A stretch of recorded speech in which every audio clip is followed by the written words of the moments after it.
So Slay the Spire got delayed. I'm not upset or anything. We didn't have an actual drop date, just a vague drop release range between January 1st, 2025 and December 31st, 2025. And I already made a video back in February exclaiming that I was ready for it to drop any moment because for some reason I discertained that it was dropping in Q1 2025. Not really sure where I got that information from or how I came to that conclusion, but I was really off. And to be fair, they are migrating the development of the entire game from one game engine to a completely new game engine, and obviously they want to make sure that it's as polished as it can be, and they keep finding stuff to add, and it seems like it's a really good, like, kind of Silksong kind of experience for the developers, which is pretty cool. But I was getting ready to drop literally everything at a moment's notice for the Slay the Spire 2 release, but that moment never came. A blessing and a curse. Mostly just an indifferent time though, because of the way that I play video games right now, and I'm not clawing at the clock trying to make it move faster like old folks sitting down at a slot machine. When the game releases, it releases, and I'll be here. At any rate, I'd like to bring up a new deck building roguelike demo for you to try. See what you think. Hopefully it'll tide you over to the Slay the Spire 2 release. I see two paths: card game roguelike, action roguelike. I talk about a lot of games between these two subgenres, as these are what takes up the bulk of my time and attention span and really pique my interest in the roguex scene. So feel free to check out my catalog. I have a lot of stuff to catch up on, and I don't plan to stop anytime soon, so subscribe if you're interested in more. Now for today's feature presentation, I bring to you a strategy grid style deck building roguelike with so much character. Welcome to the Royal Writ, or Royal Writ. I'm honestly not sure. There's no E, and I haven't seen this word before in my life. It looks like the game fully released back in May, but I just found out about it last Saturday, and there's a delightful demo to just get your hands wet and get your feet pitter-pattering around, get your water wings out. We're actually, here, grab my hand. We're gonna go stand under the 450-gallon water bucket. Set into medieval time, you sort of play as the king, trying to keep balance and order and prevent revolutions from happening within your kingdom by sending a nice letter notifying whoever is wronging you to cease immediately. Unfortunately for them, the letter is delivered by the entire king's army. It's mostly a silencing movement. This is Savesloss Studios' second game, and it's published by Yogscast Games, so it's gonna have some character to it,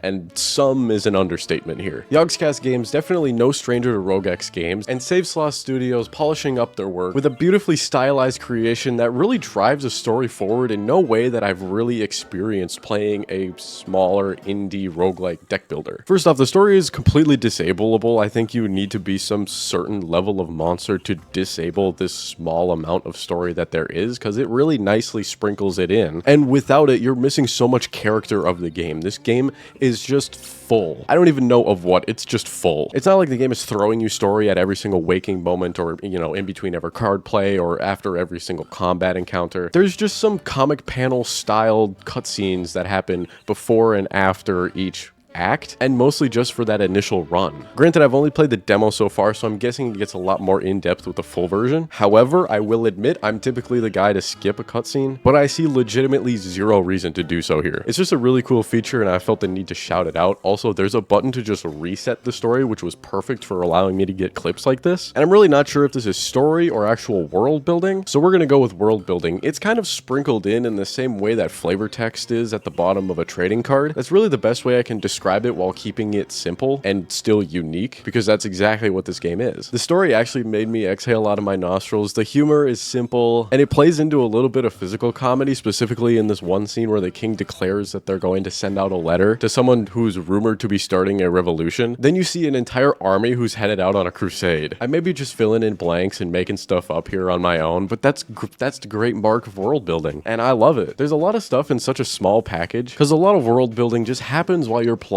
the game. And maybe this is sounding too much like a guy who's never read a book before, but that's a fair assumption. The playful, unserious story perfectly matches the way the characters are animated and move in the little bit of movement that they're allowed to have, and the art style is just delightfully whimsical. You can tell on the non-verbal and verbal fronts of these NPCs' actions exactly their part in the story and where they stand with the king, the kingdom, or if they're just kind of in it for themselves like the shopkeeper here. And if we're talking whimsy, just listen to the soundtrack.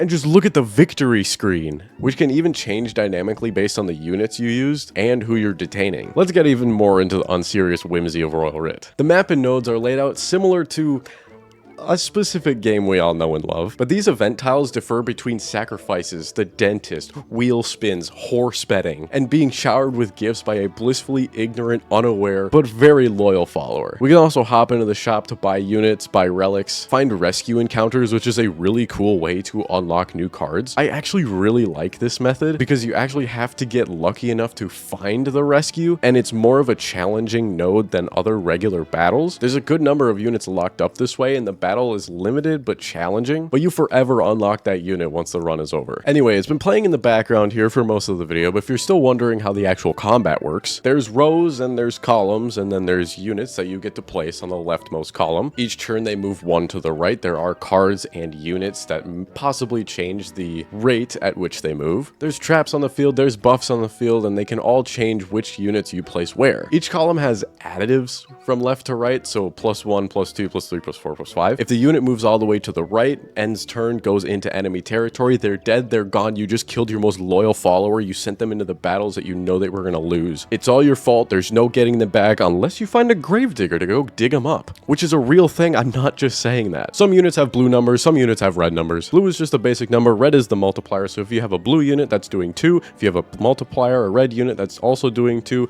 they'll do 4 damage together. Kind of a bad example because 2 and 2 is 4 anyway, no matter how you would add it or multiply it, but you get the idea. You'll end up needing to do like 3,000 damage, so I wouldn't worry about it, you'll get there eventually. I've only played a few games that use this sort of multiplier mechanic where you have to add and multiply your damage into the enemy to defeat the encounter. It's not my super favorite, it's not really appealing to me, it's more of the gameplay that actually really ropes me in here. I'm just not a big gambler, I don't like that big number go burr, I'd rather have a smaller number that makes sense to me. I'd like to know where each number is actually coming from, rather than having to do like a full-on investigation to figure out how the heck I just got to 1,584 damage. Hoping that's not a prime number. But again, that's just a personal preference for games that use this mechanic. Before bosses, we also stop by a tactician who can upgrade our board, upgrade our deck size, turn the additive numbers across the top of the field to multipliers, and he kind of just helps us do more damage in general. Wow, I talked about this game a lot longer than I expected to. If you've made it this far of the I think. I got a banger video in the works, I just need a little bit more time on it. Hoping to get that out next week, so stay tuned. It's for a game we've recently seen and had a lot of fun with, and also within the roguelike deck builder scene, so don't go too far. I've got so much to satiate your hunger while we wait for this Slay the Spire 2 release, and I can't wait to see what comes next, but until then, I hope you have a wonderful rest of your day, night, week, weekend, and I will catch you the next time you catch me.